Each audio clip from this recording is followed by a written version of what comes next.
পয়লা ফেব্রুয়ারি আমরা একটা press conference করেছিলাম, যেখানে আমরা বলেছিলাম যে আমাদের সাইবার ক্রাইম পিএস এর যে ১ নম্বর কেস, যেটাতে একটি ডিজিটাল অ্যারেস্টের ঘটনা ঘটেছিল তুফানগঞ্জ সাব ডিভিশনে।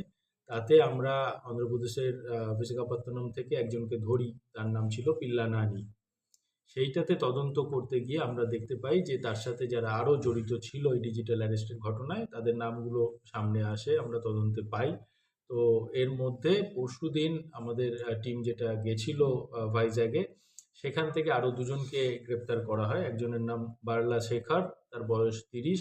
আরেকজন নাম হচ্ছে সকলা মহেশ, তার বয়স হচ্ছে ৩২। এরা দুজনেই এইটার সাথে জড়িত ছিল, এই ডিজিটাল অ্যারেস্টের ঘটনায়।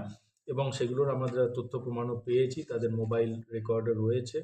সেখানে আমরা পেয়েছি যে কিভাবে তারা টাকার কমিশন ভাগ করেছিল, যেগুলো টাকাগুলো পেয়েছিল।